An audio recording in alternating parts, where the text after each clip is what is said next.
These books are terrible, awful, poorly written, disgusting, and if you like them, I think you're dumb. Okay, I'm exaggerating, but these are some of my least favorite books. Let's jump into it.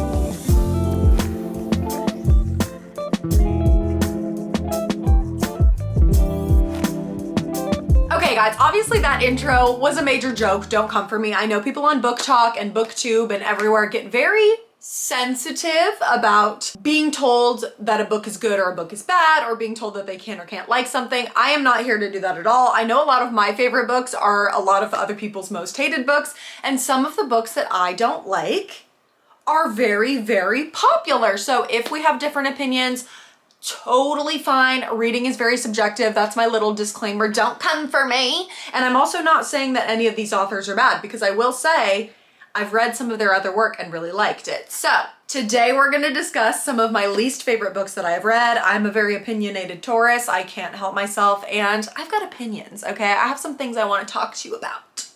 So let's jump into it. Okay, we're going to start out with the physical copies that I have. Obviously, if I don't like a book and I bought a physical one, I probably got rid of it or gave it to a friend. Some of these I still have for whatever reason, but I'll show you why.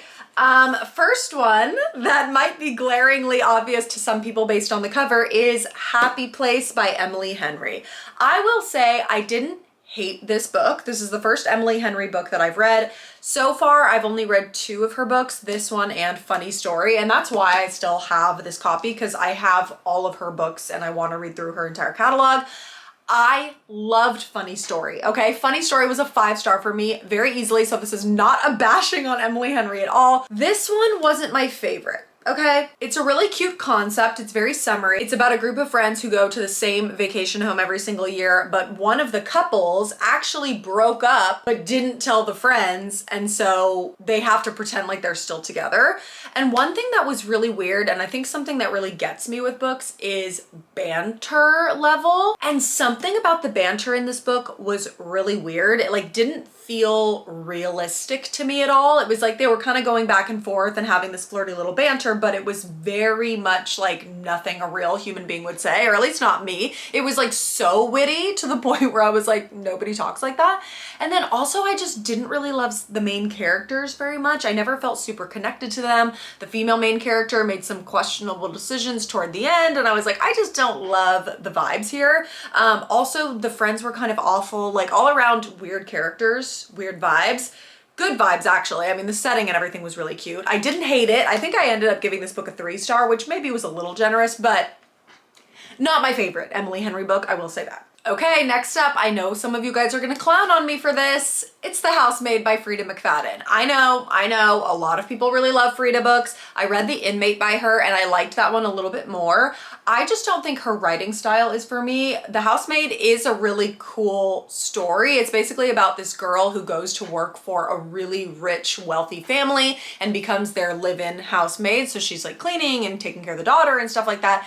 Things start to get a little bit crazy. It's very much a thriller. It's like a very spooky, weird, psychological thriller. It's being turned into a movie, which I'm actually very excited for the movie. But overall, the thing that I noticed about this book, and I will say I read this early on into my reading journey, so maybe my thoughts will have changed by now, but every chapter was left on this like weird, funny cliffhanger. It's like she would say all this stuff and then the last line in the chapter would be, and I wonder who did it. And I'm like, why do you need to put that in there? Just move on with the next chapter or whatever. It was like, oh yeah, and as she was cleaning up, she looked over and she heard a sound. What was that sound? Like, I can't describe it. I wish I had a way to explain. Okay, I don't have an example. One thing I will say though is that the chapters are so short, which I love. It's literally like,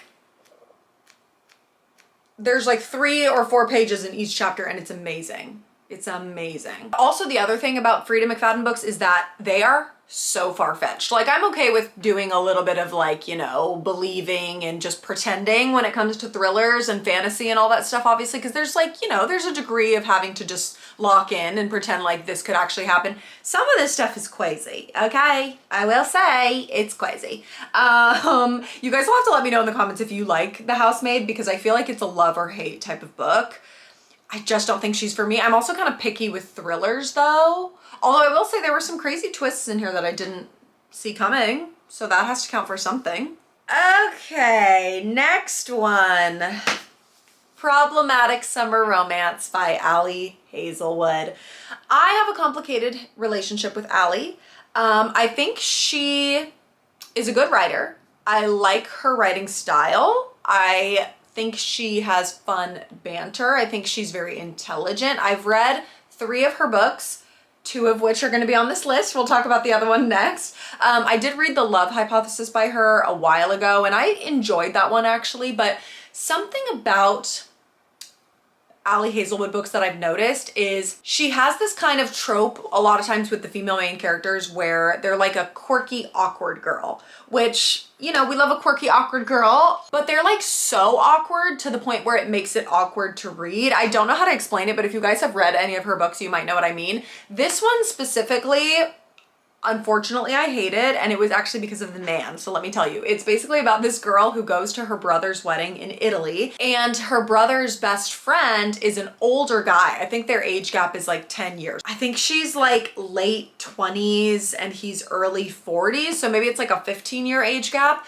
And she's had a crush on him forever, and they have like mild history together, but the whole thing is about them being in Italy at this wedding, and it's like a will they, won't they age gap brother's best friend or whatever. This man was insufferable.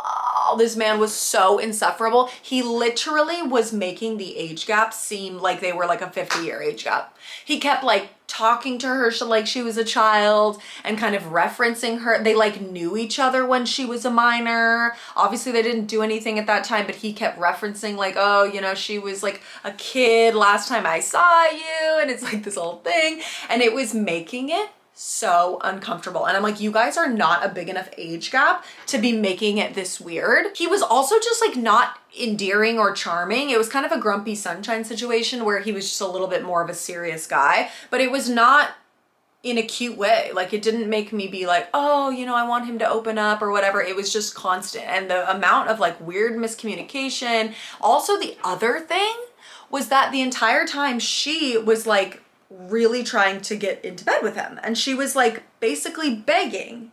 It was so icky. I don't know. I'm shocked that so many people like this book. If you like it, go off, mama. I liked the setting. It was very dreamy. It was the Italian coastline, which we love.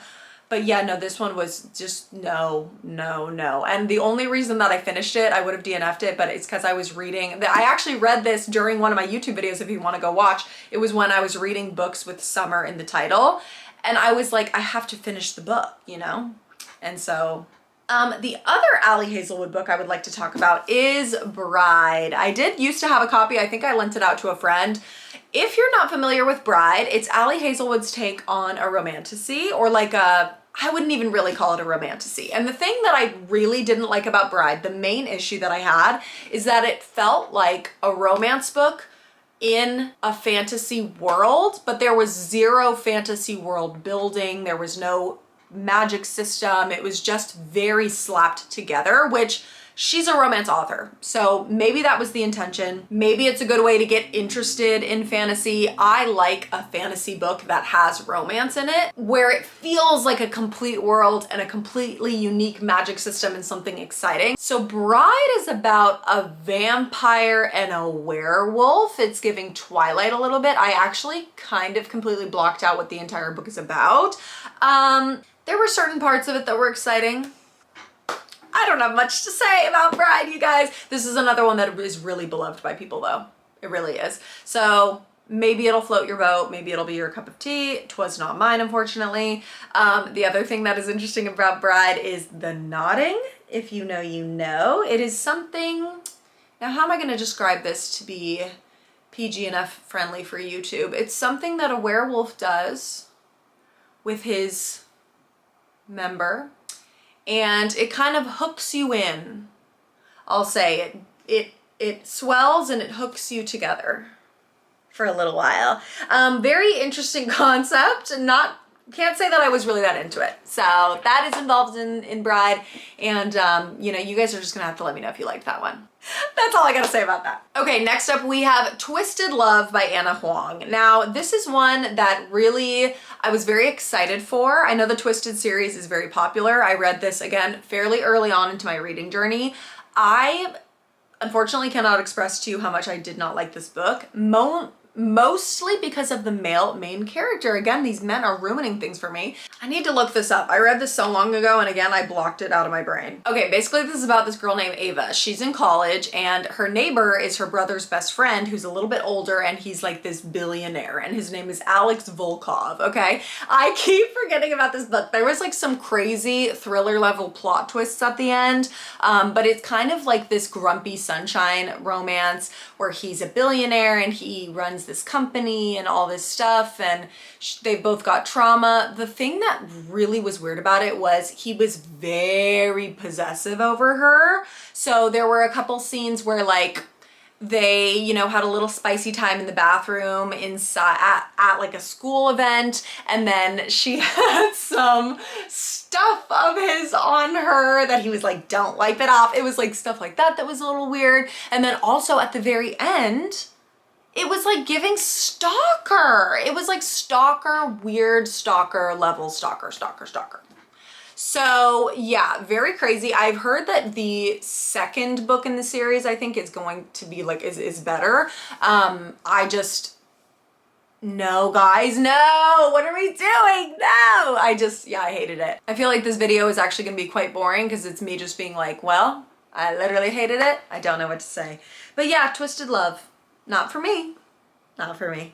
Okay, next up we have Expiration Dates by Rebecca Searle. This was an interesting one. We actually read this for my in-person book club. The reviews on it were pretty mixed. I feel like most people didn't end up loving it. My issue was that it's a really cool concept. Basically, this is about a girl who receives these letters or like postcards, random notes. It's kind of like a magical realism type book. And it'll be a postcard or a letter in the mail or on the back of a grocery receipt, and it'll have the name of guy and an amount of time. So it'll be like Alex, 3 years. And that's how much time she's gonna spend dating that person. So it's really cool, interesting concept. And finally, she ends up getting a name on a slip of paper with no expiration date on it. So she's like, well, shoot, I mean, I guess this is the guy that I'm gonna marry. So it kind of is going through her relationship with this new person. She had only ever been on one date with him, and then she got the paper that just said his name with no expiration date.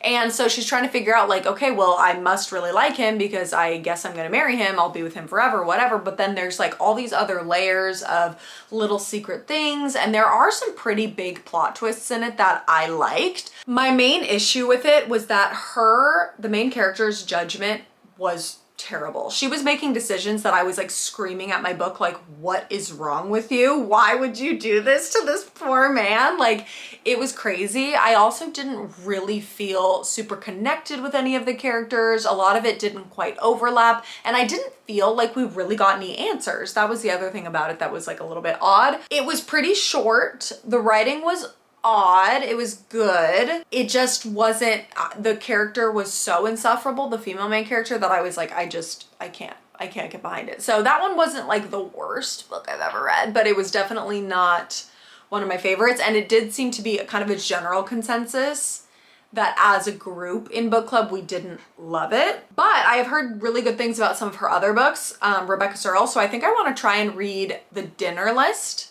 because I've heard that's a good one. So let me know, or In 5 Years, I've heard both are actually pretty good. So let me know if those are worth the read. Okay, who's ready to fight me in the comments?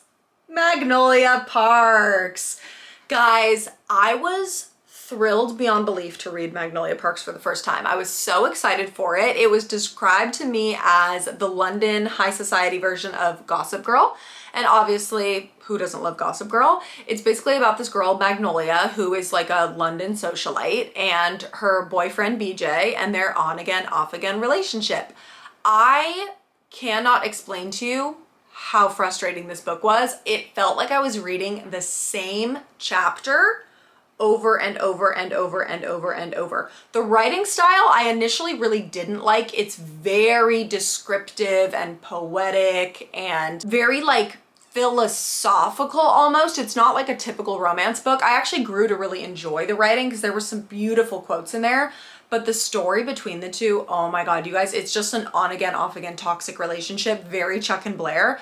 I was so frustrated by the end. I was like, I can't listen to this anymore. I can't do it. I think I audiobooked a lot of it because I was just like, I can't read this.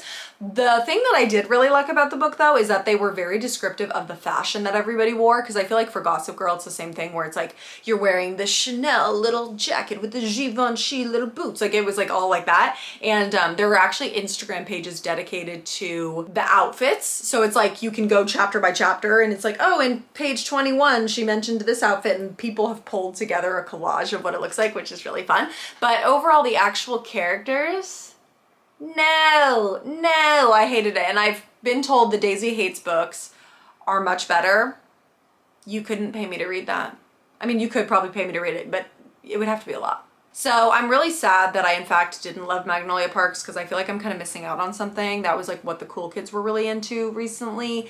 I'm not cool though, so I missed out on it, unfortunately. Okay, next up we have In Holidaze by Christina Lauren. This is a holiday Christmas read that I read last year. I was very excited because I love Christina Lauren. Love in Other Words is one of my favorite books. I think that they're such amazing, it's a writing duo. I thought Christina Lauren was like a first and last name. No, it's Christina and it's Lauren, and that's their pen name together, which is cute. It's another really cool concept. It's basically like a Groundhog Day situation where she keeps reliving the same family vacation over and over. They go every year, this girl and her family go every year to a cabin in the mountains with their extended family friends. So there's some guys that she's kind of like had crushes on since she was little. It's very much like The Summer I Turned Pretty, but Christmas version. At the end of the trip, she's made some, you know, controversial mistakes during the trip, and her family gets into a car crash, and then she ends up getting like flashed back to the beginning of the trip on the plane ride there. So she's kind of like, what's going on? And she keeps reliving the same day where it's like she'll be playing in the snow and bumps her head on the tree and then flashes back again. And like, so she keeps getting a chance to relive it over and over. So I was really in on being sold on the storyline.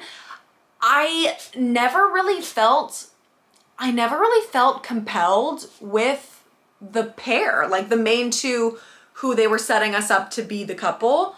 I never bought it. And I thought that it was because of the repetitive nature of it. It got to be really repetitive. So I think it's kind of a hard vision to execute. I just don't think it was done very well. I was never invested in the characters. I thought some of the storyline was kind of dumb. We didn't really get a lot of answers for it. So again, kind of, I think magical realism is a hard thing to do because unless it's executed really well, you're kind of left wanting more. So that one unfortunately was not one of my favorites. I do think holiday books in general are hard to do because it's like, it's kind of gimmicky by nature. Like if you're writing a Christmas book, it's hard to, can you hear my cat sneezing off camera? Joy, are you okay? Joy, are you okay? He's sitting in the sun and he's sneezing, and he'll probably continue to do so. So if you hear little sneezes off camera, just ignore that.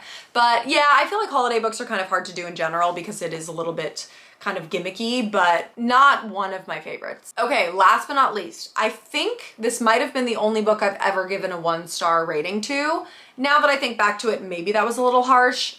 I hated it when I read it, and that is The Dead Romantics by Ashley Poston.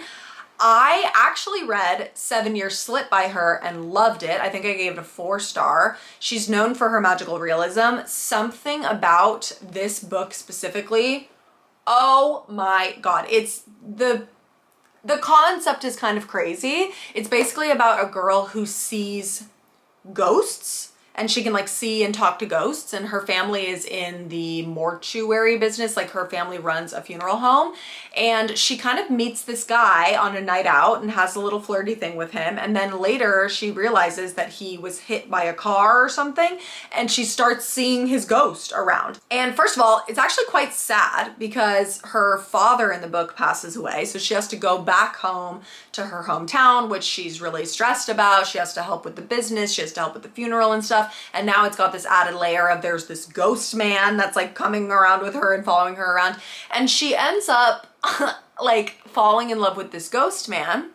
And you know, they're having their relationship. There's some type of weird smut situations with the ghost man. Very awkward, very weird. The banter was, oh, it just sent chills down my spine. Literally, it was like ghost chills down my spine because it was so bad. The banter was not for me. And then I seem to remember that the ending was kind of dumb. It was kind of dumb and it was kind of predictable. So I will say, guys, pretty bad. I did though, however, really like 7 Year Slip. So this is not a bash on Ashley Poston. She's probably a fabulous, wonderful human being, and I loved 7 Year Slip, so maybe I need to give some of her other books a try. Something about the ghost relationship was not for me. Although it's kind of funny, my friend was making fun of me for this because I read Phantasma recently, which I actually really liked, and that is also about a girl who can see ghosts and has a relationship with like a phantom ghost. But the difference there is that it was like a fantasy book. So it was supposed to be spooky and they could actually touch each other. It wasn't like hands going through hands, you know, ghost vibes. So yeah, I don't know what the difference was there, that I like really didn't like this one, but I liked that one. But I feel like there was actually a couple books I probably could have mentioned, but didn't fully dislike, which was Powerless by Lauren Roberts, controversial, and Quicksilver by Callie Hart, also controversial. I think what's hard for me with fantasy books is that I'm so biased because everything after reading ACOTAR, Fourth Wing, Throne of Glass, those series, nothing can compare for me. So with Quicksilver and with Powerless, it was insta-love. I didn't like the male main characters as much as I thought I would. It was a predictable magic system. It felt like kind of cheap, gimmicky, like writing for tropes. So those ones I thought about including in here, but I did still enjoy them for the most part. I just didn't enjoy them the most ever. But yeah, you guys are gonna have to comment and let me know which books you didn't love, because once again, please don't take offense to this video. Everyone is entitled to like what they like. I know a lot of people really hate the ACOTAR series, for example, and that's my favorite series ever. So we can have different opinions, but let me know what books that you guys, maybe if you disagreed with me on some, or what books you read that you really didn't love, and I can check them out. I also feel like I need to do a video about reading 1-star reviews of my favorite books, because I do think that would be hilarious as well, and it would show me that, you know, it's reading is subjective. So thank you for joining. I hope you enjoyed this video. I will be back soon with a new one. Make sure you subscribe to my channel. I obviously talk a lot about books, but I also talk about other stuff. We have some fun videos coming up that are planned. Also, follow me on Instagram, TikTok. If you like books, I have an entire podcast called The Last Page Podcast with my best friend Mariana. We talk all about books, and we put out new episodes every week, so very, very exciting. But yeah, thank you guys for watching, and I will see you in the next video. Bye!